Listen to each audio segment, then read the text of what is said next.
Ukraina ründas esimest korda selle sõja jooksul Venemaad uute tiibrakettidega ja Vladimir Putinile tehti kohe ettepanek õhuvaherahuks. Täna, 27. juulil, on kohe 2 suurt uudist, mis puudutavad Venemaa sõda Ukraina vastu. Esimene uudis on sõjaline. Ukraina kasutas esimest korda Venemaa vastu uut tiibraketti Ruta Block 1, mida toodab Venemaalt põgenenud ärimehe Venemaa esimese erasektori kosmosefirma asutaja ettevõte. Aga nüüd on see venerane Ukraina poolel. Teine uudis on diplomaatiline. Ameerika Ühendriigid valmistavad ette uut rahupaketti ja üks selle punktidest on õhuvaherahu. See tähendab vastastikust loobumist õhurünnakutest. Seda ettepanekut kooskõlastatakse esmalt Washingtoni ja Kiievi vahel ja seejärel pannakse see lauale Vladimir Putinile. Ja kõik see toimub vahetult enne Volodõmõr Zelenski visiiti Ameerika Ühendriikidesse, mis on juba määratud homseks, 28. juuliks. Paralleelselt viisid meie kaitsejõud läbi ühe viimase aja ulatuslikuma rünnakute seeria.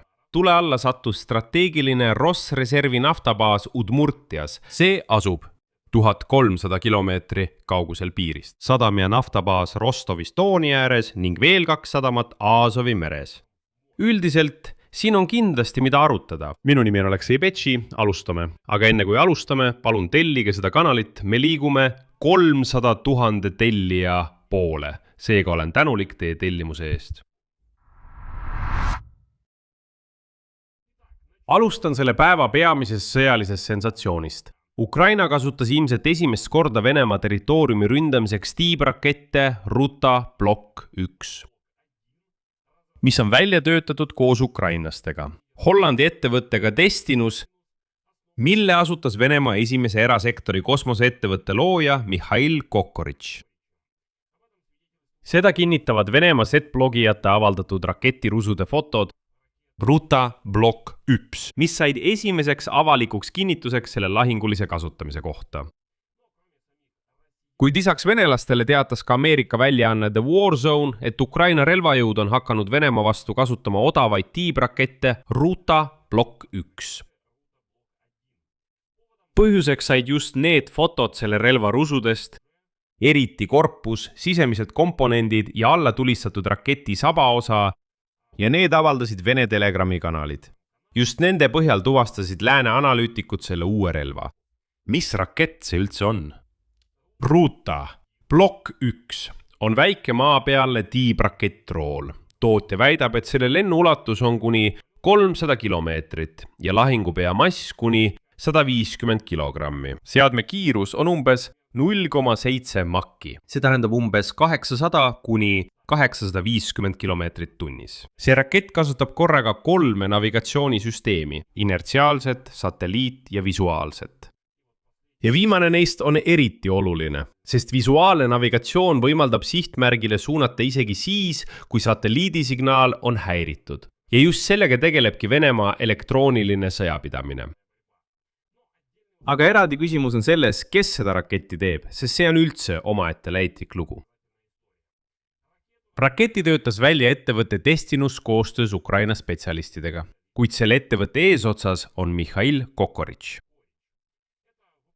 See on Novosibirski ülikooli füüsikateaduskonna vilistane, kes kunagi lõi Venemaa esimese erasektori kosmoseettevõtte Tauria Aerospace.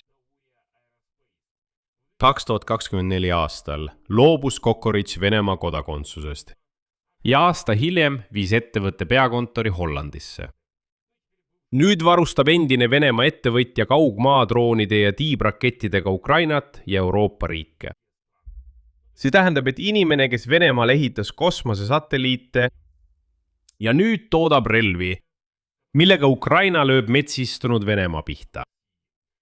Rakette toodetakse Destinus ettevõtetes Hollandis ja Hispaanias ja tarned Ukrainasse algasid juba 2024 aasta alguses. Ja just sellepärast on see strateegiliselt oluline. Ruta Block 1 on alles esimene kõige varasem tiibraketi versioon. Sellel ettevõttel on juba terve tootesari. See on Ruta Block 1, nagu ma juba ütlesin, 300 kilomeetrit. Ruta Block 2, mille lennulatus on üle 700 kilomeetri ja lahingupea kaalub 250 kilogrammi. Ja Ruta Block 3, mille lennulatus on kuni 2000 kilomeetrit. mida hakatakse Ukrainas katsetama juba 2027 aastal. Pealegi plaanib Ruta Block 2 tootmise selle aasta lõpuks käivitada suurim Saksa kontsern Rheinmetall koos Testinusega.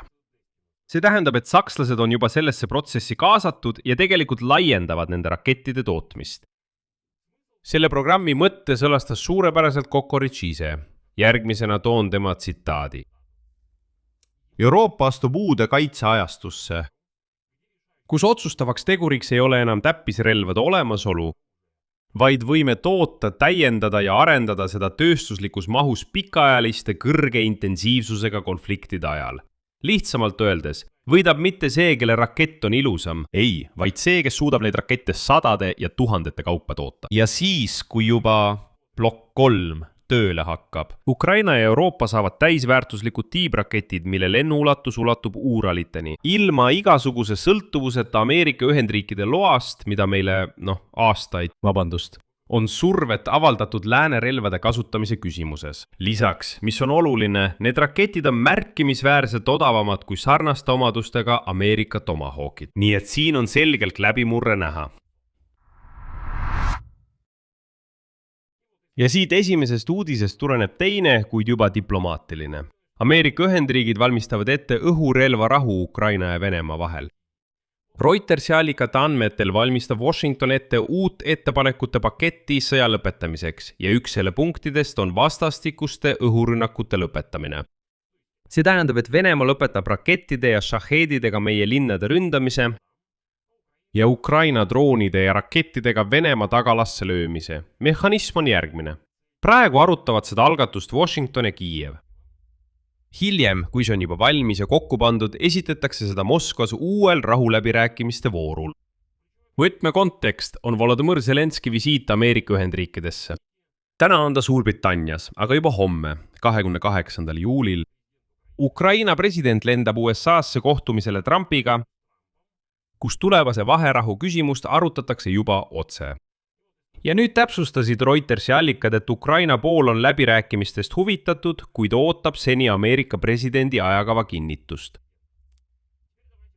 Nüüd teeme kainet analüüsi, kas seda on võimalik ellu viia, sest sellist formaati on juba korduvalt arutatud, just nimelt õhuvaherahu formaati. Siin on üks väga oluline detail, mida ei tohi tähelepanuta jätta. Tuletan meelde, et Kiiev pakkus varemgi Vladimir Putinile, keda kutsutakse kiilakaks arusaamatuseks, õhuvaherahu, kuid ta keeldus sellest. Tuletan meelde, et Volodõmõr Zelenski pakkus vahetult enne massiivsete rünnakute algust naftatöötlemistehaste vastu üle kogu Venemaa Moskvale otse välja, et loobuda vastastikustest õhurünnakutest. Aga Vladimir Putin keeldus sellest ja teatas, et ta tahab tegelikult rohkem verd ja surma. Kuid nüüd on paljude ametnike arvates olukord teissugune. Venemaa majandusel avaldatav surve jätkuvate rünnakute tõttu naftatöötlemistehastele ja logistikale võib siiski Moskva seisukohta pehmendada. Ehk siis loogika on järgmine. Varem polnud Vladimir Putinil lihtsalt põhjust nõustuda. Aga nüüd, kui põlevad naftatöötlemistehased ja Wildbergsi laod, seiskuvad sadamad, tal tekib ikkagi mingisugune stiimul. Vähemalt lõpetada vastastikused õhulöögid. Aga on ka teine pool, millest tasub samuti rääkida, ausalt. Õhuvaherahu on kasulik nii ukrainlastele kui ka venelastele, kuid erinevalt. Ukraina jaoks päästab see õhuvaherahu linnad raketiterrori eest ja lõpuks lõpetavad venelased elamute hävitamise, haiglad, koolid ja nedese. Ja Vladimir Putinile annab see õhuvaherahu hingetõmbeaega just nendele naftatöötlemistehastele ja logistikale, mida Ukraina praegu sihikindlalt hävitab, süstemaatiliselt põletab. See on suur vahe. Venelased ründavad elumaju, Ukraina hävitab logistikat ja naftatöötlemistehaseid. Lisaks, ärgem unustagem, eile teatas Zelenski, et Vladimir Putin valmistab ette uut mobilisatsiooni ja ootab 30 000 sõdurit Põhja-Koreast. Seega võib Kreml kasutada iga pausi ümbergrupeerimiseks ja uueks pealetungiks valmistumiseks. Just sellepärast on siin olulised detailid ja garantiid, muidu muutub see vaherahu lihtsalt operatiivseks pausiks venelaste jaoks. Kremli reaktsioon on seni olnud ebamäärane. täna teatas Kremli pressiesindaja Dmitri Peskov, et Moskva peab enneaegseks kommenteerida teateid õhuvaherahust. Kuid kordas, et Venemaa toetab dialoogikanaleid Ameerika läbirääkijatega. Vene ametnikud avaldasid lootust, et USA esindajad Steven Witkoff ja Jared Kushner siiski külastavad Moskvat, kui nende ajakavad seda võimaldavad.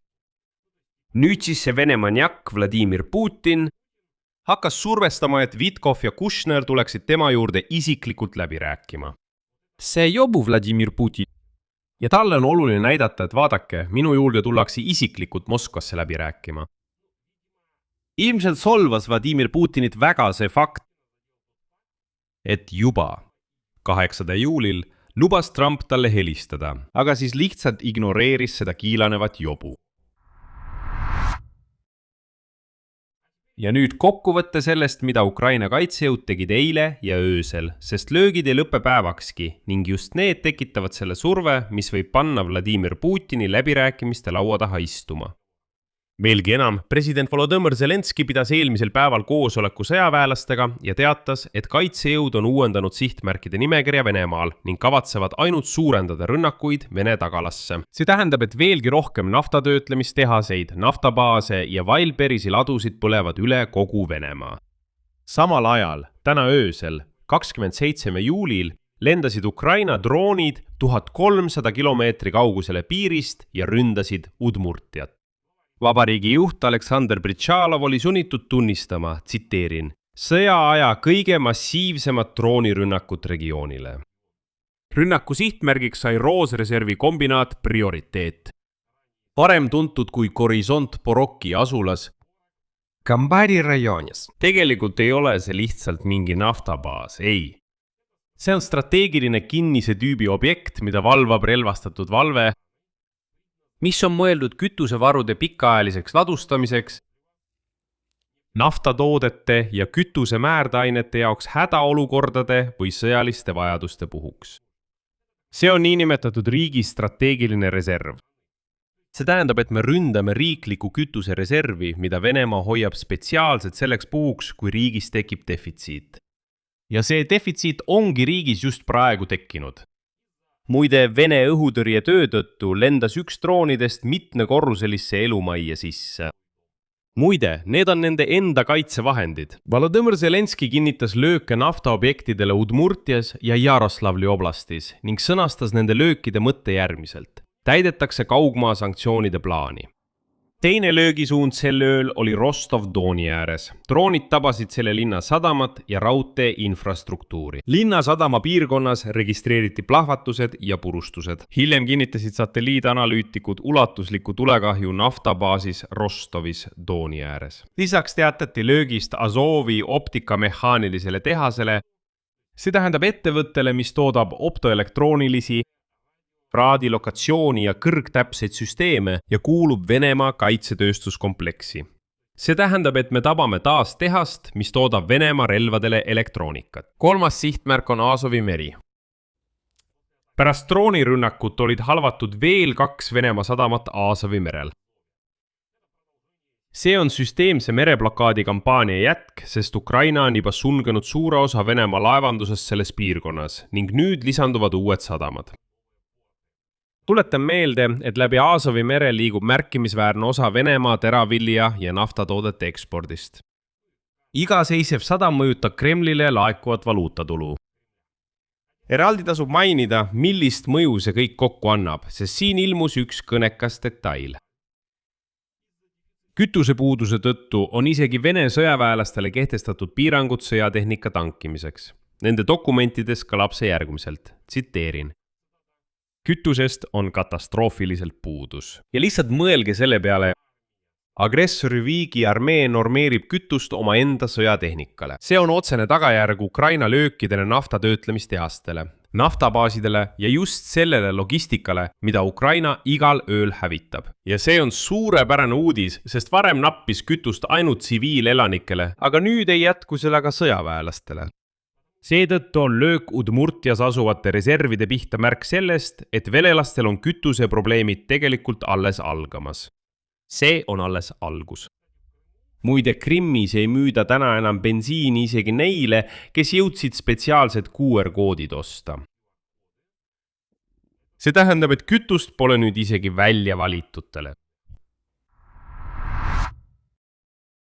Kokkuvõte. Kujuneb lihtsalt näitlik pilt. Ühest küljest suurendab Ukraina oma sõjalisi võimekusi. Käiku on lastud uus tiibrakett Ruta Block 1. Sellele järgnevad versioonid, mille lennuulatus ulatub Uuraliteni ja mida hakatakse tootma koos Saksa kontserniga Rheinmetall. Ukraina lööb järjest kaugemale. Löödi Udmurtiasse, mis asub 1300 kilomeetri kaugusel. Löödi Jaroslavli oblastisse. Ja me lööme järjest täpsemalt, sest sihime strateegilisi kütusereserve, sadamaid ja kaitsetööstuse tehaseid. Nii palju, et Vene armee on juba sunnitud oma sõjatehnikale bensiini normeerima. See on tõeline näitaja. Teisest küljest loob just see surve tingimused diplomaatiale. USA valmistab ette õhuvaherahu. Homme lendab Zelenski Trumpi juurde ja esimest korda tekib eeldus, et Putin võib siiski nõustuda. Muidugi mitte heast tahtest, vaid sellepärast, et Venemaa majandusel on järjest valusam ja valusam. Aga siin ongi peamine teelahkme koht, sest õhuvaherahu muidugi päästab Ukraina linnad ja see on hea. Aga see võib anda Kremlile ka hingetõmbeaega naftatöötlemistehaste taastamiseks ja uue mobilisatsiooni ettevalmistamiseks koos põhjakorealaste kaasamisega. Seetõttu sõltub kõik üksikasjadest, millistel tingimustel, milliste garantiidega ja kelle kontrolli all see õhuvaherahu toimub. Sellest saame me tõenäoliselt teada juba homme, 28. juulil, pärast Zelenski ja Trumpi kohtumist Washingtonis. Seetõttu tellige see kanal. Me kindlasti kajastame seda. Siia panen ma 3 punkti. Kirjutage oma arvamus ja järeldused selle saate kommentaaridesse. Tellige kanal, vajutage kellukesele ja ärge unustage vajutada meeldib nuppu. Kui soovite toetada selle YouTube'i kanali tööd, olen teile selle eest tänulik. Seda saab teha kasutades mis tahes annetust selle video kirjelduses olevate linkide ja rekvisiitide kaudu. Sellega on kõik. Hoolitsege enda eest. Kõigile head aega!